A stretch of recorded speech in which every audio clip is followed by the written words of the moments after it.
Kita mulai Angus pagi dengan informasi kantor Nahdlatul Ulama di Sumeneb, Jawa Timur diduga dibakar orang tidak dikenal. Ya, peristiwa ini pemirsa telah terjadi 2 kali dalam 2 pekan terakhir.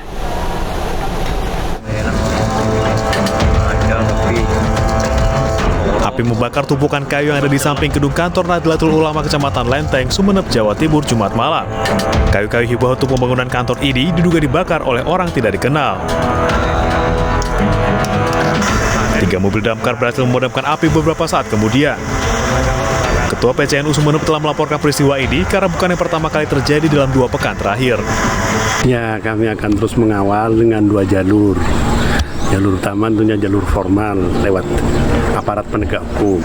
Karena kami ini kan bagian dari Nahdlatul Ulama secara nasional. Kami koordinasi dengan PWNU, kami koordinasi dengan PBNU. Dan alhamdulillah yang dengan PWNU ini sudah ada tanggapan, Pak Kapolda sudah mengutus orang. Peristiwa dugaan pembakaran ini masih didalami polisi. Dari Sumeneb, Jawa Timur, Abdul Rahim, iNews melaporkan. Pemirsa, sebuah kapal penyeberangan KMP Roy 1 milik PT DLB terbakar pada Sabtu sore. Kapal itu terbakar saat menyeberang dari Merak menuju Bakauheni.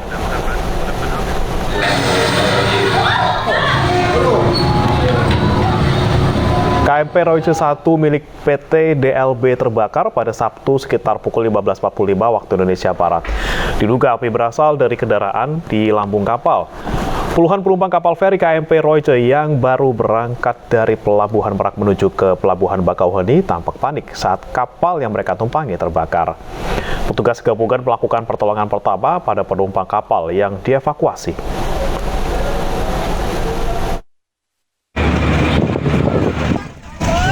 Lainnya seperti berkewajiban yang untuk penyelidikan lebih lanjut. Evakuasi ke dermaga Dari kita evakuasi dari dermaga 1 dan Dakiat menuju ke ruang tunggu ASDP. Total berapa tadi, Bang? Total penumpang kurang lebih sekitar 45 orang yang sudah kita evakuasi. Dari Lanal, Polair, kita Basarnas.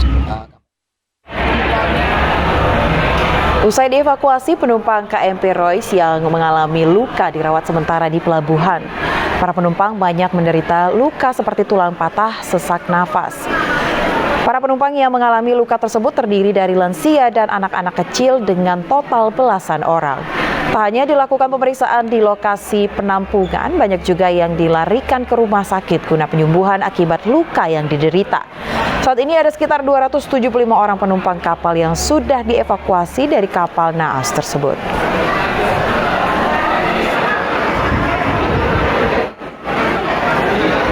Pemirsa, kita beralih ke informasi lainnya. Kericuhan terjadi saat polisi membubarkan aksi massa yang mencoba mengarak jenazah terduga pelaku tindak kriminal ke Mapolresta Jayapura. Pelaku meninggal di Rumah Sakit Bayangkara Kota Raja setelah ditangkap polisi karena kasus kriminal.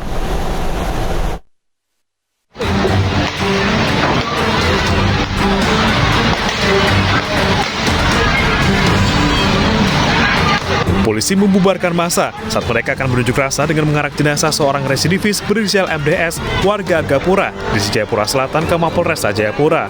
Massa pun lari tunggang langgang setelah polisi mengerahkan kendaraan taktis dengan menyemprotkan meriam air dan melepaskan sejumlah tembakan peringatan ke udara. Akibat aksi massa ini, jalanan di kota Jayapura sempat lumpuh. Warga takut beraktivitas di sepanjang jalan menuju Mapolresta Jayapura. Untuk menghindari kericuhan meluas ke lokasi lain, aparat berwenang memblokade sejumlah ruas jalan dengan pasukan bermotor. MDS sebelumnya ditangkap polisi karena diduga terlibat aksi pencurian. Namun saat ditangkap, pelaku menyerang petugas hingga dilumpuhkan polisi. Namun setelah ditangkap, MDS kondisi kesehatannya menurun hingga akhirnya meninggal dunia saat dirawat di Rumah Sakit Bayangkara Kota Raja. Karena pihak keluarga sudah berdiskusi dengan pihak kepolisian bahwa proses penguburan dan juga yang menjadi tanggung jawab kepolisian itu sudah hampir disepakati. Ternyata ada pihak lain yang mengeluarkan peti jenazah ini dibawa ke jalan raya besar. Untuk menghindari aksi susulan, polisi berjaga di rumah keluarga MDS dan melakukan pendekatan kekeluargaan dengan memvisum dan mengurus jenazah MDS sebelum dikebumikan. Dari Jayapura, Papua, Freddy Nuboba, iNews melaporkan. Pemirsa, diduga sopir tengah asik bermain telepon genggam, sebuah truk kontainer menabrak sejumlah sepeda motor di Jalan Raya Daan Mogot, Jakarta Barat. 8 unit sepeda motor mengalami kerusakan dan pengemudi juga mengalami luka.